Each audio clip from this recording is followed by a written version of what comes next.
সুপ্রভাত বন্ধুরা, আজ হলো 2 আগস্ট শুক্রবার। আজকের সকালের বিশেষ বিশেষ খবরগুলি হলো: অসন্তুষ্ট পুরনো নেতারা দল ছাড়তে শুরু করেছেন। অসন্তোষের আগুন বিজেপিতে, সংগঠিত হচ্ছে বিক্ষুব্ধরা। বিস্তারিত থাকবে প্রতিবেদনে। আজ পুরো দিন বরাক উপত্যকায় হালকা থেকে মাঝারি বৃষ্টিপাতের পূর্বাভাস।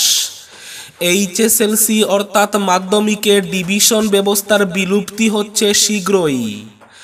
এইচএসএলসিতে প্রশ্নপত্রের নতুন আদল, অনলাইন শিক্ষায় জোর, ঘোষণা শিক্ষামন্ত্রী ডক্টর রনজ পেগুর। এবার নিলামবাজার ব্রাহ্মণ শাসনে দুর্ধর্ষ ডাকাতি, মহিলাদের বেদম প্রহার করে স্বর্ণালঙ্কার টাকা লুট। গোয়েন্দা কুকুর নিয়ে পুলিশ তদন্তে নামলেও দরপাকড় নেই। ডুবছে দল, হাইলাকান্দির সুজাম জাকির ব্যস্ত কাদা সুরাসুরিতে। আগামী 17 সেপ্টেম্বর পঞ্চায়েত ডিলিমিটেশনের বিজ্ঞপ্তি। বাড়ল বিমান ভাড়া, 1 আগস্ট থেকে বাণিজ্যিক গ্যাসের দামের সঙ্গে বাড়ল বিমান ভাড়া। ঘুষের রমরমা, কাটিগড়ায় এবার প্রকাশ্যে এলো কানুনগড় টাকা নেওয়ার ভিডিও, তীব্র চাঞ্চল্য। ডিমা হাসাওয়ে বরাকের 2 যুবক অপহরণের 7 দিন হয়ে গেলেও উদ্ধারে ব্যর্থ পুলিশ, উৎকণ্ঠায় পরিবার। কলেজে ফি বৃদ্ধির প্রতিবাদে কাটিগড়া সার্কুল অফিসে বিক্ষোভ এনএসইউআই এর। শিক্ষামন্ত্রীর হস্তক্ষেপ চেয়ে স্মারকপত্র প্রেরণ। বাংলাদেশে নিষিদ্ধ 2 সংগঠনের নেতাদের বরাকে প্রবেশের আশঙ্কা। করিমগঞ্জ কাছার সীমান্ত সতর্ক করা হলো বিএসএফকে। প্রকৃতির ভয়ঙ্কর রুদ্ররূষের কবলে গোটা দেশ। প্রবল বৃষ্টিতে বন্যা পরিস্থিতি দিল্লিতে, মৃত 9 জন। দলাইয়ে দখল নিয়ে কংগ্রেস বিজেপির এবার হাড্ডাহাড্ডি লড়াইয়ের সম্ভাবনা। এবং থাকবে আজকের বরাক উপত্যকার 3 জেলার আবহাওয়ার খবর। তাহলে বিস্তারিত খবরে যাওয়ার আগে অবশ্যই ভিডিওটিতে একটি লাইক করে চ্যানেলটি সাবস্ক্রাইব করে পাশের বেল আইকনটি বাজিয়ে রাখবেন এবং ফেসবুক পেজটি ফলো করে ভিডিওটি অবশ্যই শেয়ার করবেন, যাতে সঠিক তথ্যগুলো সবার কাছে পৌঁছাতে পারে। এবার শুনুন আজকের খবরগুলির বিস্তারিত। প্রথম খবর, অসন্তুষ্ট পুরনো নেতারা দল ছাড়তে শুরু করেছেন। তবুও বিক্ষুব্ধ শিবিরের তৎপরতা অব্যাহত রয়েছে বিজেপির অন্দরে। অসন্তোষের আগুন বিজেপিতে, সংগঠিত হচ্ছে বিক্ষুব্ধরা। বুধবার প্রাক্তন কেন্দ্রীয় মন্ত্রী রাজেন গুহাইয়ের নেতৃত্বে বিক্ষুব্ধ নেতারা তিনসুকিয়ার এক হোটেলে গোপনে বৈঠকে মিলিত হওয়ার খবর প্রকাশ্যে এসেছে। সেখানে উপস্থিত ছিলেন নেতৃত্বের উপর ক্ষুব্ধ উজান অসমের 8 জেলার বিজেপি নেতারা। বৈঠকের সিদ্ধান্ত অনুযায়ী সোমবার থেকে জেলায় জেলায় গিয়ে অসন্তুষ্ট নেতাদের সংগঠিত করার কাজ শুরু করা হবে। হিন্দু হয়ে থাকতে হবে, বিক্ষুব্ধদের বার্তা মুখ্যমন্ত্রী ডক্টর হিমন্ত বিশ্ব শর্মার। দলের অভ্যন্তরে অসন্তোষের আগুন জ্বলছে। নেতৃত্বের বিরুদ্ধে বিদ্রোহের সম্ভাবনা উড়িয়ে দেওয়া যাচ্ছে না, তবুও দমন নীতি তো নয়। স্বভাবসিদ্ধ ভঙ্গিতে বিক্ষুব্ধদের তুড়ি মেরে উড়িয়েও দিচ্ছেন না মুখ্যমন্ত্রী, বরং কৌশলী অবস্থান নিয়ে সবাইকে হিন্দু হয়ে থাকার পরামর্শ দিচ্ছেন তিনি। তার মন্তব্য, কে কোথায় যাচ্ছেন কি করছেন তা নিয়ে কোনো চিন্তা নেই। যে যেখানে থাকেন ভালো হয়ে হিন্দু থাকলেই হলো, কারণ অসমে হিন্দু সমাজের অস্তিত্ব বিপদাপন্ন, বললেন মুখ্যমন্ত্রী ডক্টর হিমন্ত বিশ্ব শর্মা। এইচএসএলসি অর্থাৎ মাধ্যমিক পরীক্ষার ডিভিশন ব্যবস্থা শেষ হচ্ছে শীঘ্রই, ঘোষণা শিক্ষামন্ত্রী ডক্টর রনজ পেগুর। এইচএসএলসি অর্থাৎ মাধ্যমিকের প্রশ্নপত্রের নতুন আদল, অনলাইন শিক্ষায় জোর। সম্পূর্ণ নতুন পদ্ধতিতে হবে এ বছরের মাধ্যমিক পরীক্ষা। শিক্ষার্থীদের জাতীয় স্তরের প্রতিযোগিতামূলক পরীক্ষায় বসতে এখন থেকে জোর দেওয়া হবে বিদ্যালয়গুলিতে। এখন থেকে মাধ্যমিক পরীক্ষায় থাকবে না কোনো ডিভিশনের ব্যবস্থা, কারণ মাধ্যমিক থেকে প্রত্যেক শিক্ষার্থীকে প্রস্তুত করা হবে জাতীয় স্তরের প্রতিযোগিতামূলক পরীক্ষায় বসার কৌশলগত যোগ্যতা অর্জনে, যাতে উচ্চশিক্ষা গ্রহণ করতে গিয়ে ভর্তির সময় সমস্যার মুখে না পড়তে হয় পড়ুয়াদের। তিনি জানান, মাধ্যমিকে কেবল পাশ ফেলের ফলাফল থাকবে না কোনো ডিভিশনের কথা। পরীক্ষার্থীরা ব্যক্তিগতভাবে তাদের পরীক্ষার নম্বর জানতে পারবেন। ফলাফল ঘোষণার পর তা ডিজি লকারে পাঠিয়ে দেওয়া হবে। শিক্ষামন্ত্রী রনজ পেগু আরও জানান, এখন থেকে মাধ্যমিকের প্রশ্ন তৈরির প্রক্রিয়াও বদলানো হবে।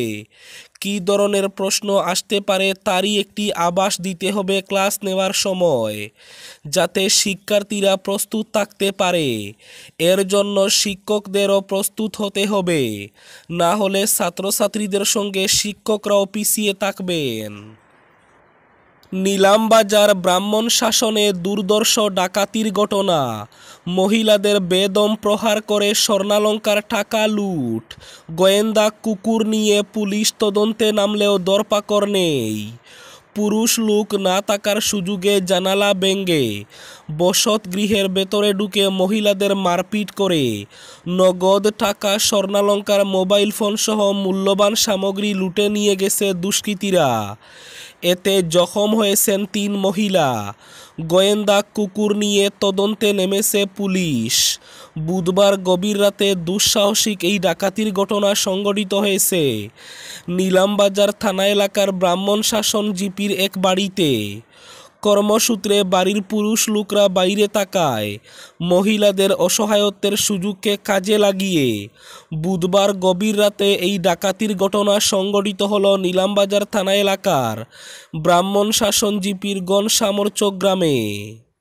ঘুষের রমরমা কাটিগড়ায় এবার প্রকাশ্যে এলো কানুনগড় টাকা নেওয়ার ভিডিও। পাটোয়ারির উৎকুচ গ্রহণের ভিডিও সামনে আসার মাত্র 1 সপ্তাহ যেতে না যেতে এবার প্রকাশ্যে এলো এক কানুনগড় উৎকুচ গ্রহণের ভিডিও। ইতিমধ্যে সামাজিক মাধ্যমে ছড়িয়ে পড়েছে কাঠিগড়ার সহকারী ভূবাসন আধিকারিকের কার্যালয়ের এক কানুনগড় অফিসের ভেতরে চেয়ারে বসে এক ব্যক্তির কাছ থেকে টাকা নেওয়ার দৃশ্য। পাটোয়ারির পর কানুনগড় এই ভিডিও সামনে আসতে রীতিমতো হইচই পড়ে গেছে। লোকসভা নির্বাচনে শোচনীয় ফলাফলের পর এক প্রকার মৃত্যুঘণ্টা বাজছে ইউডিএফ দলের। কাদের মুখ থেকে দলকে ফিরিয়ে আনতে একা কুম্ভের মতো লড়াই করছেন দলের সুপ্রিমো বদরুদ্দিন আজমল। কিন্তু দলের এই চরম দুঃসময়ের মধ্যেও ইউডিএফ দলের হাইলাকান্দি জেলার বিধায়করা একে অন্যকে নোংরা ভাষায় আক্রমণ করতে ভুলছেন না। দুদিন আগে গৌহাটিতে ইউডিএফ দলের সাধারণ সভা আয়োজিত হয়েছিল। এই সভায় রহস্যজনকভাবে বিধায়ক জাকির হোসেন লস্কর, নিজামুদ্দিন চৌধুরী ও করিমুদ্দিন বরবুইয়া অনুপস্থিত থাকেন। তাদের এই অনুপস্থিতি নিয়ে কাটলিছড়ার বিধায়ক সুজামুদ্দিন লস্কর দলীয় এই 3 বিধায়ককে গাদ্দার বলে তির্যক মন্তব্য করেছিলেন। এই বিষয়ে বিধায়ক জাকির হোসেন লস্করকে প্রশ্ন করলে তিনি জানান, তার শারীরিক অবস্থা ভালো না থাকায় তিনি সাধারণ সভায় যেতে পারেননি এবং সুজামুদ্দিনের তার সম্পর্কে করা মন্তব্যকে পাগলের প্রলাপ বলে মন্তব্য করেন জাকির। এদিন তিনি কাটলিছড়ার বিধায়ককে ছাগলের সঙ্গেও তুলনা করেন। এদিকে জাকিরের এই ব্যঙ্গাত্মক মন্তব্যের পর বসে থাকেননি কাটলিছড়ার বিধায়ক। কাটলিছড়ার বিধায়ক সুজামুদ্দিন সংবাদ মাধ্যমকে জানান, পুরো হাইলাকান্দিতে কালো কাক বলে কুখ্যাতি রয়েছে বিধায়ক জাকিরের, তাই কাকের রাজনীতি থেকে ইউডিএফ দলের বেঁচে থাকা উচিত বলে মন্তব্য করেন সুজাম। বাংলাদেশে নিষিদ্ধ 2 সংগঠনের নেতাদের বরাকে প্রবেশের আশঙ্কা। করিমগঞ্জ কাছাড় সীমান্তে সতর্ক করা হলো বিএসএফকে। আনুষ্ঠানিকভাবে নিষিদ্ধ ঘোষণা করা হলো বাংলাদেশের জামাতে ইসলামী এবং ইসলামিক ছাত্র শিবিরকে। এই 2 সংগঠনকে নিষিদ্ধ ঘোষণা করার পর নাম পরিবর্তন করে বাংলাদেশের জামাতে ইসলামী নেতারা আত্মগোপন করতে পারে ভারতে।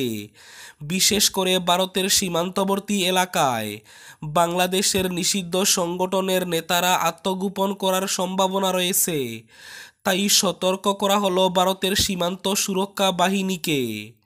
জামাতে ইসলামী সংগঠনের নেতারা যাতে পালিয়ে বাংলাদেশ থেকে করিমগঞ্জ বা কাছাড় সীমান্তে প্রবেশ করতে না পারে তার জন্য সীমা সুরক্ষা ব্যবস্থা কঠোর করে তোলা হয়েছে বলে সূত্রের খবর। দলাই দখল নিয়ে কংগ্রেস বিজেপির এবার হাড্ডাহাড্ডি লড়াইয়ের সম্ভাবনা। দলাই বিধানসভা কেন্দ্রের উপনির্বাচনের দিনক্ষণ ঘোষণা না হলেও দুটি প্রধান রাজনৈতিক দল বিজেপি এবং কংগ্রেস ইতিমধ্যে এই আসনটি নিজেদের দখলে নেওয়ার জন্য মরিয়া হয়ে মাঠে নেমেছে। এদিকে আগামী 17 সেপ্টেম্বর পঞ্চায়েত ডিলিমিটেশন বিজ্ঞপ্তি। আগামী 31শে ডিসেম্বরের মধ্যে রাজ্যে পঞ্চায়েত নির্বাচন প্রক্রিয়া সম্পূর্ণ করতে হবে। মুখ্যমন্ত্রী ইতিমধ্যে এই ঘোষণা করে দিয়েছেন, কিন্তু এবারের নির্বাচন হবে কিছুটা পরিবর্তিত আঙ্গিকে, কারণ এর আগে রাজ্যে লোকসভা এবং বিধানসভা কেন্দ্রভিত্তিক ডিলিমিটেশন বা কেন্দ্র পুনর্বিন্যাস হয়ে গিয়েছে। ফলে পঞ্চায়েত বুথ হতে হবে নতুন ডিলিমিটেশন মতে। তার জন্য প্রক্রিয়া শুরু হয়ে গিয়েছে। বৃহস্পতিবার সেই ডিলিমিটেশন প্রক্রিয়ার যাবতীয় টাইমলাইনই জারি করলেন মুখ্যমন্ত্রী হিমন্ত বিশ্ব শর্মা। তার দেওয়া তথ্য অনুযায়ী গ্রাম পঞ্চায়েতের ডিলিমিটেশন প্রক্রিয়া ইতিমধ্যে শুরু হয়ে গিয়েছে। 30 আগস্টের মধ্যে তার খসড়া প্রকাশিত হবে। নতুন করে ব্লকের সীমানা পুনর্গঠন ও আঞ্চলিক পঞ্চায়েতগুলির ডিলিমিটেশন হবে 6 সেপ্টেম্বর থেকে। ওই দিনই জেলা পরিষদগুলির ডিলিমিটেশন এবং খসড়া ডিলিমিটেশনের বিজ্ঞপ্তি জারি হবে। সব পর্যায়ের ডিলিমিটেশন নিয়ে গণশুনানি শুরু হবে 7 সেপ্টেম্বর থেকে। এই শুনানি চলবে 16 সেপ্টেম্বর পর্যন্ত। আর 17 সেপ্টেম্বর পঞ্চায়েত স্তরের ডিলিমিটেশনের চূড়ান্ত বিজ্ঞপ্তি জারি করা হবে। বরাকের 2 যুবক অপহরণ। ডিমা হাসাও জেলায় নির্মাণ সংস্থার কাজে নিয়োজিত 2 যুবককে বন্দুকের নলের মুখে তুলে নিয়ে যায় 10-12 জনের সশস্ত্র বাহিনীরা। গত শুক্রবার রাত 10টা নাগাদ এ ঘটনাটি সংঘটিত হলে সপ্তাহদিন পূর্ণ হয়ে গেলে এখন পর্যন্ত 2 যুবকের কোনো সন্ধান খুঁজে পায়নি পুলিশ। প্রাপ্ত সূত্রে জানা গেছে 2 যুবককে ছাড়িয়ে নিতে মোটা অঙ্কের টাকা দাবি করা হয়েছে অপহরণকারীদের তরফ থেকে। এই ঘটনার পর থেকে উৎকণ্ঠার মধ্যে দিন অতিবাহিত করছেন অপহৃত 2 যুবকের পরিবার। 2 যুবককে অপহরণকারীদের খপ্পর থেকে উদ্ধার করতে অসমের মুখ্যমন্ত্রী হিমন্ত বিশ্ব শর্মার দৃষ্টি আকর্ষণ করা হয়েছে অপহৃত যুবক ইকবালের পরিবারের তরফ থেকে। আজকের বরাক উপত্যকার 3 জেলার আবহাওয়ার খবর। আজ বরাক উপত্যকার 3 জেলায় পুরো দিন বৃষ্টির পূর্বাভাস। শিলচর কাছাড়ে আজ সর্বোচ্চ তাপমাত্রা থাকবে 29 ডিগ্রি সেলসিয়াস এবং সর্বনিম্ন তাপমাত্রা থাকবে 28 ডিগ্রি সেলসিয়াস। করিমগঞ্জ জেলায় আজ সর্বোচ্চ তাপমাত্রা থাকবে 28 ডিগ্রি সেলসিয়াস এবং সর্বনিম্ন তাপমাত্রা থাকবে 26 ডিগ্রি সেলসিয়াস। হাইলাকান্দি জেলায় আজ সর্বোচ্চ তাপমাত্রা থাকবে 29 ডিগ্রি সেলসিয়াস এবং সর্বনিম্ন তাপমাত্রা থাকবে 26 ডিগ্রি সেলসিয়াস। এবার শেষ খবরটি। শিলচর আসাম বিশ্ববিদ্যালয়ের অধীনস্থ কলেজগুলোতে বর্ধিত ফি প্রত্যাহারের দাবি জানালো এনএসইউআই কাঠিগড়া বিধানসভা কেন্দ্রভিত্তিক কমিটি। ছাত্র সংগঠনটির পক্ষ থেকে বৃহস্পতিবার এ দাবিতে রাজ্যের শিক্ষামন্ত্রীর কাছে স্মারকপত্র প্রেরণ করা হয়েছে কাঠিগড়া সার্কুল অফিসারের মাধ্যমে। এদিন সার্কুল অফিসে প্রায় 4 ঘন্টা বর্ধিত ফি প্রত্যাহারের দাবিতে ধর্ণা বিক্ষোভ প্রদর্শন করেন এনএসইউআই এর শতাধিক ছাত্রছাত্রী। এই ছিল আজকের সকালের বিশেষ খবরগুলি। ভিডিওটি অবশ্যই লাইক করে শেয়ার করে দেবেন।